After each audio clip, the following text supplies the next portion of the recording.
Bom dia, seja muito bem-vindo à Luterana Floripa. Que bom que você nos acompanha. Vamos juntos, nesta manhã, no aconchego dos nossos lares, celebrar culto ao nosso Deus, o nosso Senhor, que se faz presente em cada um de nós. Esse culto acontece nos lares, e o Deus, que é Pai, Filho e Espírito Santo, está com cada um de nós. Por isso, aquiete, silencie e deixe Deus falar ao seu coração nessa manhã. Se você nos acompanha ao vivo aqui no YouTube ou no Facebook, envie o seu bom dia, os seus comentários através do chat. Envie também os seus motivos de orações.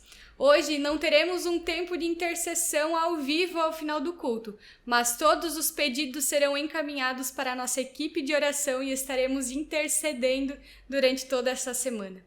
Que alegria é termos mais um dia de vida, mais um domingo de encontro com Deus. Um dia de descanso, de restabelecer as energias para a nova semana que se inicia.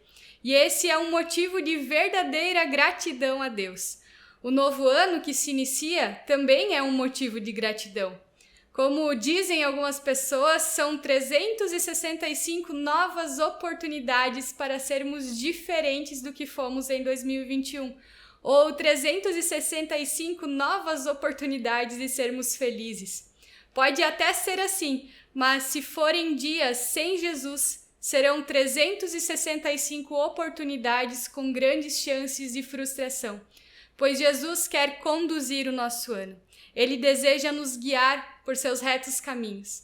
Enquanto permanecermos no controle da nossa vida, tentando fazer tudo à nossa maneira, com nossas próprias forças, as chances de fazermos um ano diferente se vão. O convite para esse tempo de culto é que você entregue o controle dos seus dias ao Senhor e descanse nele, como diz o Salmo 62, versículo 5. Descanse somente em Deus, ó minha alma. Dele vem a minha esperança. Que essa seja a sua declaração nessa manhã. Vamos orar? Senhor nosso Deus, nós te agradecemos por esse tempo de culto. Nós te louvamos porque podemos nos encontrar mesmo por meio das redes, Senhor. Também nos encontrar contigo porque o Senhor está conosco, o Senhor habita em nós e está em cada um dos nossos lares. Obrigada por mais um dia, por mais um amanhecer e por essa oportunidade de celebrarmos culto diante de ti. Ó Senhor, nós queremos nessa manhã, nesse tempo, dedicar o nosso tempo a ti. Nós queremos, mais uma vez, parar com tudo o que estamos fazendo, desligar dos nossos pensamentos que nos levam para longe e focar em Ti. Porque o Senhor é o centro desse momento, o Senhor é o motivo do nosso culto. E nós queremos, ó Deus, sim, estar totalmente presentes nesse momento. Nos dirige, Senhor, fala aos nossos corações. Ensina-nos através da Tua palavra e do Teu agir nessa manhã. Isso é o que nós te pedimos em nome de Jesus. Amém.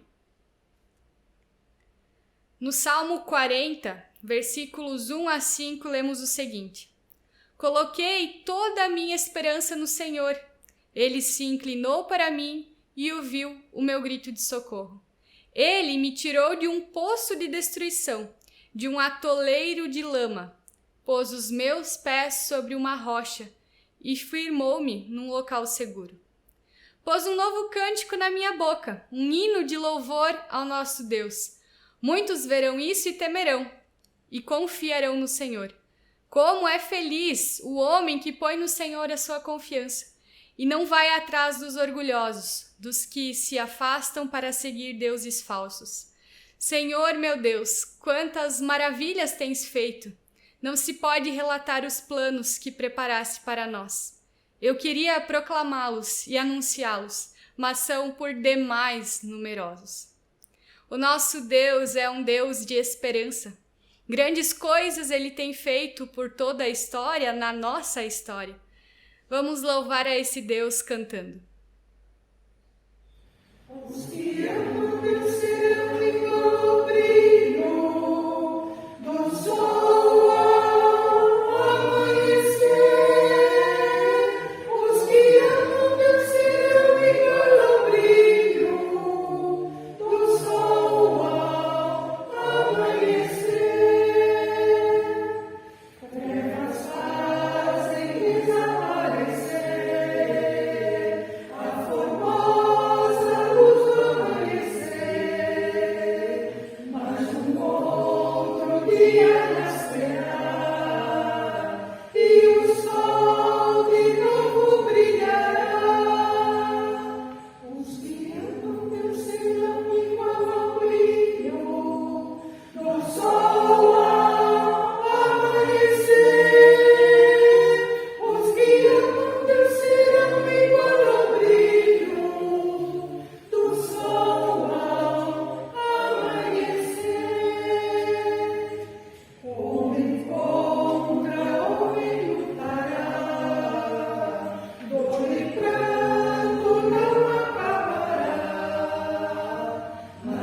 Nós ainda estamos sob o efeito do Natal, da lembrança de que o Messias nos nasceu.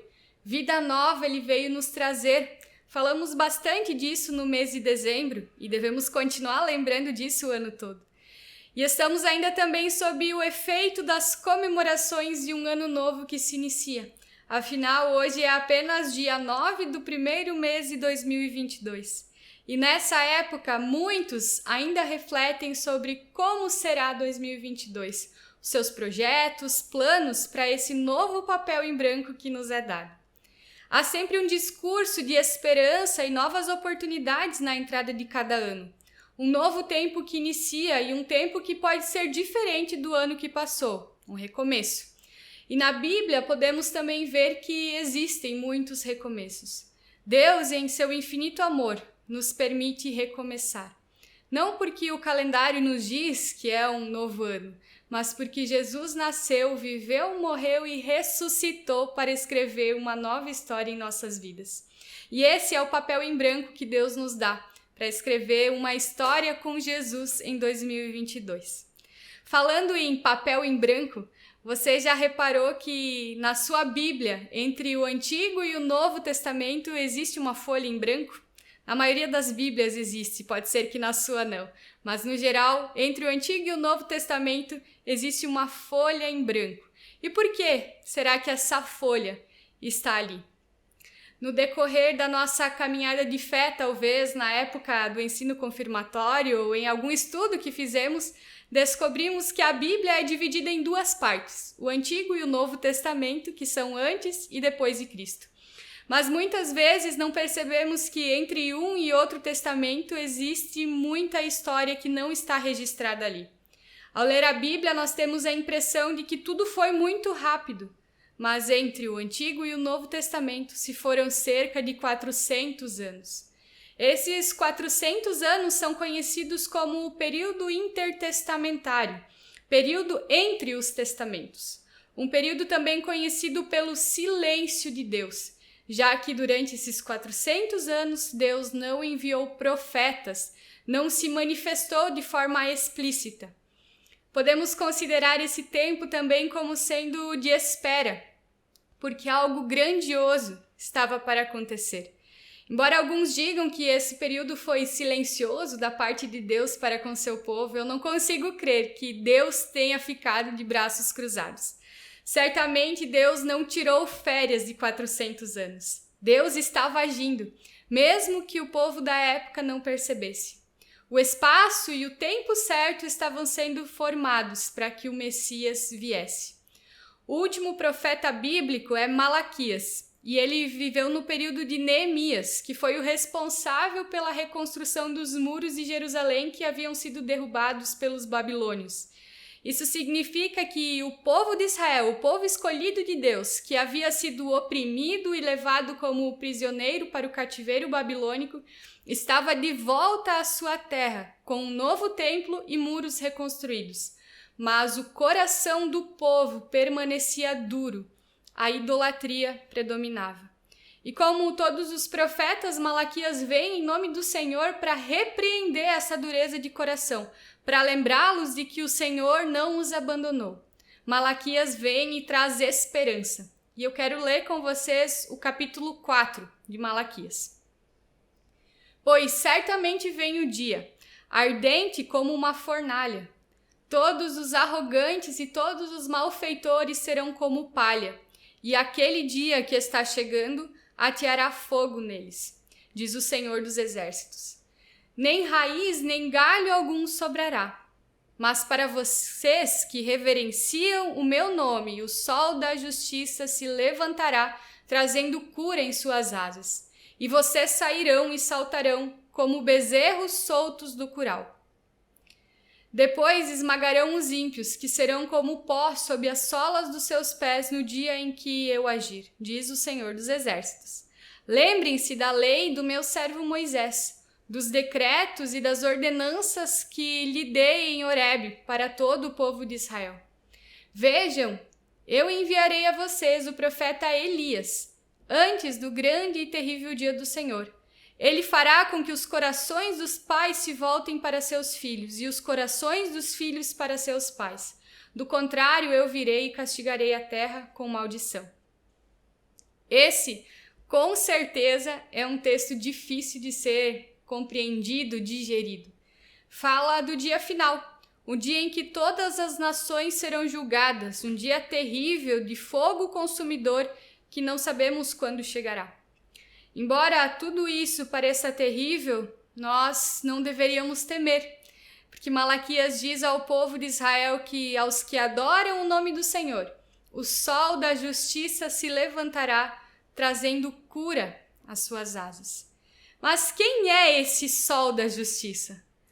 No Evangelho de Mateus, capítulo 4, versículo 16, lemos o seguinte: o povo que vivia nas trevas viu uma grande luz. Sobre os que viviam na terra da sombra e da morte, raiou a luz. Mateus aqui está fazendo uma referência a Isaías. E ele fala que sobre a terra, sobre a sombra da morte, raiou a luz. Jesus é esse sol da justiça, essa grande luz que brilha sobre a terra da sombra e da morte. Malaquias está falando daquele que haveria de vir daqui a 400 anos. No versículo 4, Malaquias pede para que o povo se lembre da lei dada a Moisés no Monte Sinai. Ele está dizendo ao povo: olhem para mim, não esqueçam que eu os ensinei, que eu os ajudei, que eu os dei nova perspectiva de vida e não escravidão. Deus faz uma promessa, dizendo que enviará Elias antes do terrível dia final. Mas por que ele fala de Elias aqui? Quem foi Elias? Elias foi um grande profeta que anunciou juízo e redenção antes do seu sucessor Eliseu. Elias veio antes de Eliseu. Aqui, quando Deus anuncia que Elias virá antes do temível dia, há uma alusão a João Batista, aquele que veio preparar o caminho do Senhor Jesus. Em Lucas 1,17, quando o anjo fala com Zacarias, que seria o pai de João Batista, ele diz o seguinte: e irá adiante do Senhor. João Batista irá adiante do Senhor no espírito e no poder de Elias, para fazer voltar o coração dos pais a seus filhos e os desobedientes à sabedoria dos justos, para deixar um povo preparado para o Senhor. Esse espírito e poder de Elias dizem respeito à forte pregação de arrependimento que João Batista faria.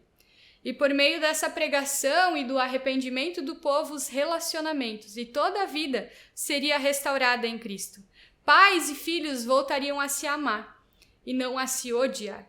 Os desobedientes passariam a obedecer, a fim de que quando Jesus viesse, eles fossem plenamente redimidos. O último profeta bíblico, Malaquias, anuncia a vinda de Jesus. E todos os 400 anos do silêncio de Deus prepararam todo o espaço adequado para a vinda do Messias. Por isso eu disse que Deus não ficou indiferente, ele não ficou de braços cruzados, mas ele usou a história, os impérios, os povos para preparar o espaço para Jesus. Durante esse longo período intertestamentário, o povo de Israel passou por períodos tranquilos e nebulosos. E eu quero destacar 3 fatos interessantes que nos fazem ver o agir de Deus mesmo nesse silêncio. O primeiro é a formação das sinagogas.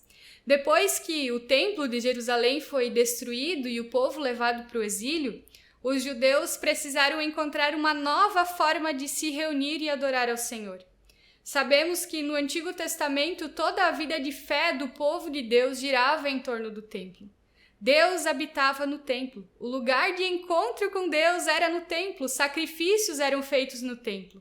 Mas uma vez que não havia mais templo, o povo se apegou à palavra de Deus, a Torá, que eram os escritos que o povo possuíam na época, que são os 5 primeiros livros da nossa Bíblia hoje. E eles se apegaram também à promessa de que eles verdadeiramente eram o povo de Deus. Eles não podiam mais praticar os sacrifícios, então passaram a se dedicar à obediência, à oração mais fervorosa. Passaram a se reunir nas sinagogas, um novo espaço criado para a reunião do povo judeu. Na época de Malaquias, mesmo já estando de volta em Jerusalém, o povo já estava de volta em Jerusalém, e eles tinham ali um templo, um novo templo, os muros reconstruídos, a ideia da sinagoga permaneceu ativa. A ideia era de que até onde houvesse a possibilidade de carregar a Torá, ali o judaísmo poderia ser praticado. O foco saiu um pouco do templo e permaneceu na palavra, no relacionamento com Deus. E esse também é um dos fatos que preparou o caminho para que o evangelho fosse anunciado e vivido com mais facilidade, desvinculado do templo. Sabemos que os primeiros cristãos não dependiam de um espaço físico para se encontrarem em um culto. Onde houvessem 2 ou 3 crendo em Jesus, ali era o espaço com Deus. Esse ensinamento chegou até nós, e nós também sabemos que não precisamos necessariamente de um templo para cultuar o Senhor, para nos encontrarmos, porque Deus habita em nós, e toda a nossa vida deve ser um culto ao Senhor. As nossas casas são um lugar de culto ao Senhor. O segundo fato interessante é o domínio grego de Alexandre o Grande. Nos 400 anos entre o AT e o NT, Antigo e Novo Testamento, houve uma época do domínio grego, e Alexandre era o grande imperador da época que conquistou muitas regiões e povos a seu favor. Nessa época, a língua grega era a língua oficial. Todos os povos deviam saber grego. Não é por menos que o Antigo Testamento foi traduzido para o grego e o Novo Testamento foi escrito nessa língua. O terceiro fato interessante é o domínio romano. Depois do domínio de Alexandre, houve o domínio romano que trouxe unidade política e uma grande infraestrutura com a construção de estradas. Com as estradas, houve também um aumento na segurança.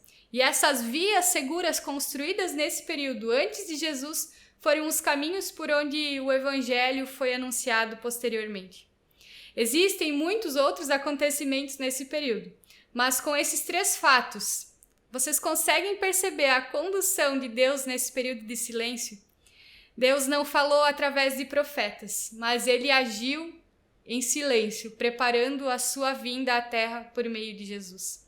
E ele veio, depois dessa folha em branco no meio da Bíblia, depois desses 400 anos para cumprir as promessas que Deus já havia feito lá no Antigo Testamento. Foram 400 anos de agir silencioso de Deus, de espera no cumprimento das promessas. Talvez o povo já tivesse perdido as suas esperanças, tudo estava tão confuso, as religiões estavam misturadas, mas alguns permaneceram fiéis, esperando pacientemente a vinda do Messias anunciada no Antigo Testamento. Eles esperaram 400 anos. Por que nós não podemos esperar um dia, uma semana, 1 ou 2 anos que seja? Por que queremos tudo tão depressa? Acaso não confiamos que Deus cumprirá as suas promessas? No que ou em quem temos esperado, se não em Deus? Essas são perguntas que me vieram enquanto eu refletia sobre esses 400 anos.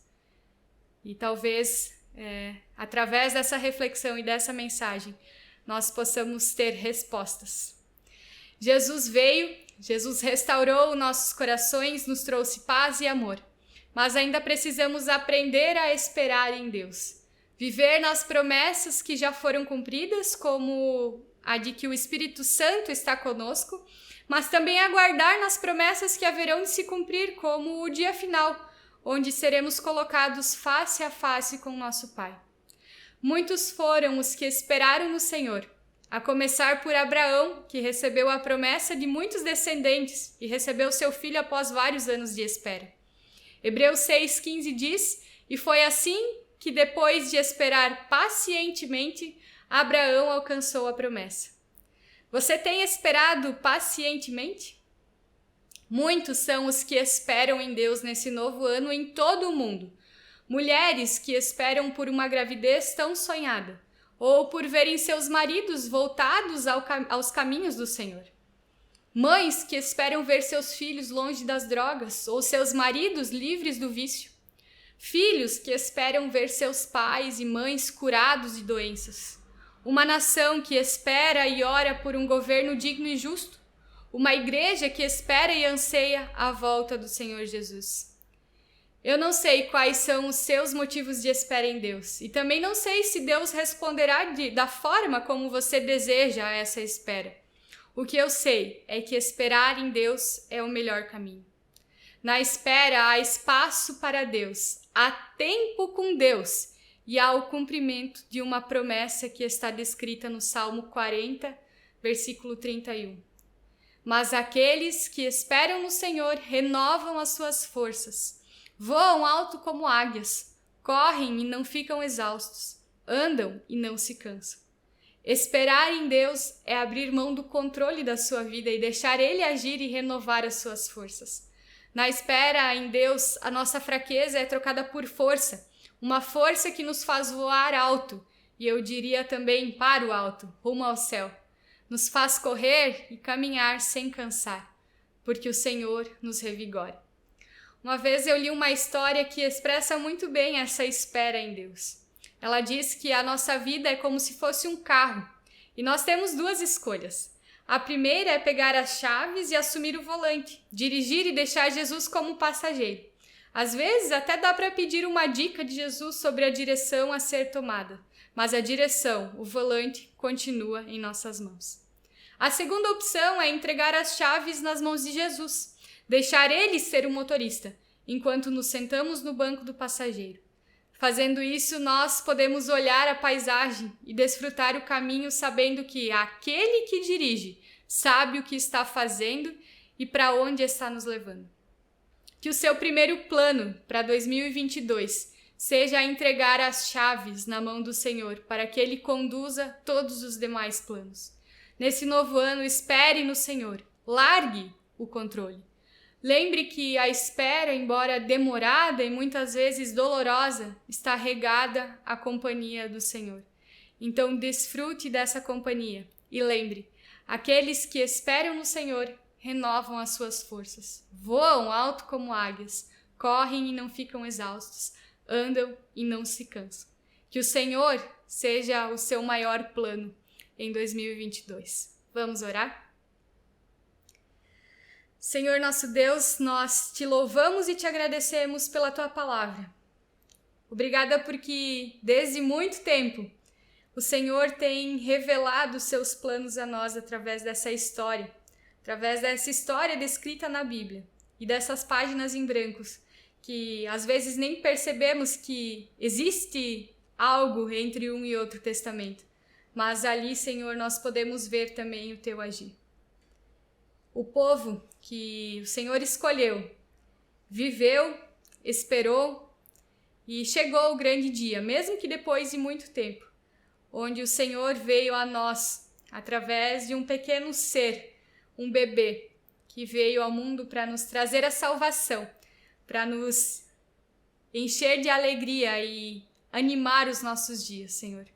Obrigado, ó Pai, por essa história, por esses 400 anos que alguns podem considerar um tempo de silêncio, mas foi um tempo de espera, um tempo onde o Senhor agiu, onde o teu povo continuou vivendo e após esse tempo, o reencontro contigo foi especial, porque em ti, em Jesus, na vida, na morte e na ressurreição, nós somos salvos e nós encontramos vida.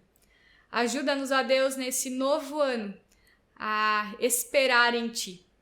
Ajuda-nos a entregar, Senhor, o controle das nossas vidas nas tuas mãos, as nossas ansiedades, os nossos medos diante de ti, porque o Senhor é Senhor sobre as nossas vidas. E sabemos que o Senhor quer nos conduzir e nos guiar nesse novo ano. Esse é o nosso desejo, Senhor, que tu possas continuar nos ajudando nesse caminho e nessa reflexão, para que a chave da nossa vida seja entregue totalmente a ti. Em nome de Jesus. Amém. Temos um motivo de grande alegria e gratidão para compartilhar com vocês. No mês de dezembro, realizamos as entregas das cestas da campanha de Natal 2021. Arrecadamos o valor de R$ 4.507 para a compra de cestas básicas, leite, ovos e alguns outros materiais que eram necessários. Recebemos doações de vários brinquedos e roupas para as crianças, caixas de bombons, panetones e chocotones. Com os itens e o valor arrecadado, foram feitos 25 kits de Natal, contendo cesta básica, leite, ovos, caixa de bombom, panetone, chocotone e um cartão, lembrando que Jesus é o motivo do nosso Natal. E para as famílias que têm crianças, houve também a doação de brinquedos e roupas adequados a cada idade e a cada tamanho. As entregas foram realizadas em sua maioria nas casas, com uma visita para conversar e orar com as famílias. E nas fotos você pode ver a alegria dos adultos e das crianças ao receberem as suas cestas e os seus presentes. Graças à sua doação e ofertas, essa campanha foi possível. Obrigada a cada um que se envolveu. A campanha de Natal terminou, mas no decorrer desse novo ano muitos desafios surgirão. Queremos ampliar a nossa capacidade de ajuda às pessoas em situação de vulnerabilidade. E para isso, precisamos mais uma vez da sua ajuda. Novos projetos estão nascendo, como a organização de uma sala da diaconia, onde as doações serão armazenadas, roupas serão triadas para uma distribuição correta. Por isso, sempre que você tiver roupas, móveis, eletrodomésticos, brinquedos em bom estado para doar, entre em contato.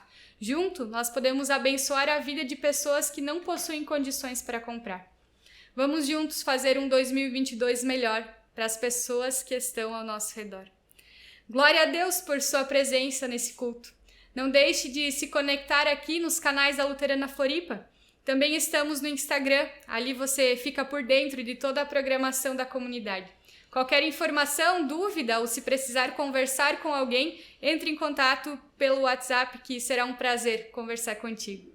Se você quiser ouvir mais sobre a gente e acessar as nossas mensagens, inscreva-se no nosso canal aqui do YouTube e aperte o sininho para receber as notificações dos nossos vídeos. Que Deus te abençoe e te guarde, que Deus faça resplandecer o seu rosto sobre ti e tenha misericórdia de ti. Que o Senhor sobre ti levante o seu rosto e te dê a paz. Espere no Senhor e até semana que vem.